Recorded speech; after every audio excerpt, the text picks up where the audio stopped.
Welcome back. I'm Chris Morin with HVAC Pro Blog, and this week I want to talk about how to create a residential HVAC sales plan. I don't plan to debate what your sales goal needs to be or your close rate. Instead, I just want to chat with you regarding what you need to track and how you can still achieve your sales goal this year and every year to come. All right, I'm going to be honest with you. I have never set a sales goal for any aspect of my tenure working for contractors. Looking back, I've not only decided I had poor mentorship at the time, but I believe the senior people at those organizations also had little to no leadership themselves. Maybe they were complacent. Business was always booming. This cannot be a way to measure your success, though. If you have more cash at the end of the year compared to last, come on. Success is measured by reaching or exceeding goals. So let's start here. Your sales goal. This is critical in creating your entire sales plan. I strongly suggest that you set an aggressive goal first and then develop your plan. If you were to conservatively create a plan, you will shoot for a lackluster target. So, what constitutes success as a residential HVAC salesman? This completely depends on your experience, your tenure, the support you get at your company or your needs, market conditions, you name it. I typically hear the $1 million mark thrown around, but I have to say this is too conservative if you've been selling in the trade more than a couple years. This has been the same target for the last 20 years I've been working in the trade. So let's adjust 1 million for inflation since just say 2000. This would equal 1.5 million in 2022. If you challenge yourself to be just 10% better year over year since 2000, your sales goal in 2022 would have been 6.7 million, supposing that you only met your goal and not exceeded it every year. Next, let's talk about your average sale. This is a typical key performance indicator tracked by even the most unsophisticated companies and salesmen. Take your total sales volume and divide it by the number of jobs sold. You'll see how this plays a big role in reaching your goals for the rest of the year. Next piece is close rate. This is one you need to be completely honest with yourself and track precisely over an entire calendar year. Every lead you run counts. If you show up into the home, then this counts as a lead in the math. Jobs sold divided by leads run is your close rate. I've heard typical close rates in my market average between 25% and 50%. Obviously, it can be higher during parts of the year.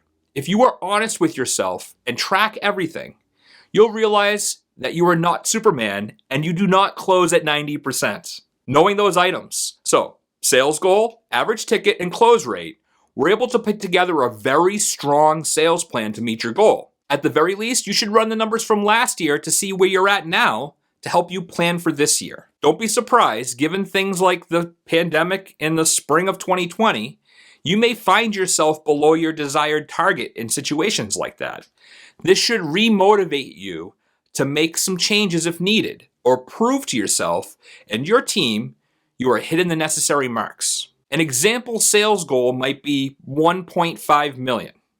If you take your average sale of, say, $10,000, it will tell you the number of wins you need, 150. That means you have a close rate when you divide that of 35%.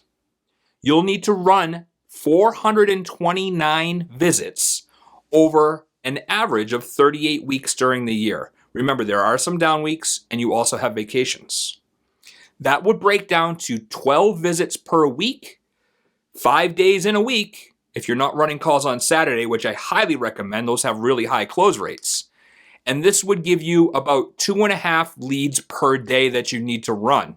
So your daily plan would be, if your average sale is $10,000 times your close rate of 35%, multiplied by your leads per day of 3, would give you a daily sales volume of $10,500 to meet that year-end goal of 1.5 million.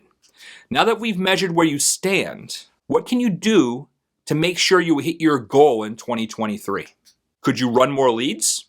This could be impossible sometimes, but if you're currently running more leads than you needed to hit your plan, let's say an extra day of the week, this could contribute to your daily volume and making up for maybe lost months. Or work more weeks if you need to instead of taking a full vacation this year.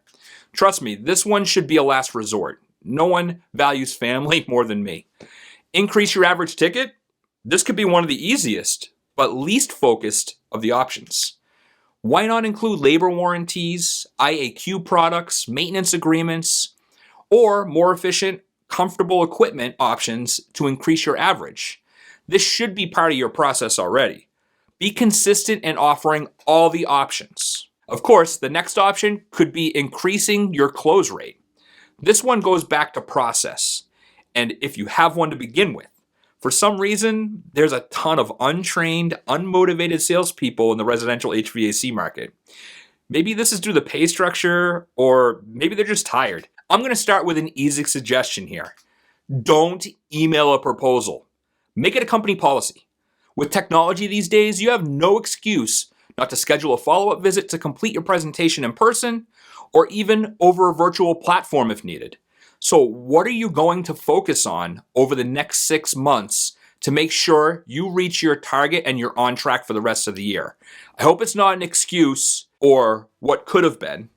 Develop a plan, follow your process, and put it in every effort to make sure 2023 is as successful as any other year. Thanks for joining me at HVAC Pro Blog this week, where we provide advice for residential system design, quality installation, and system diagnosis, and lately, a little bit more business. I'll see you soon.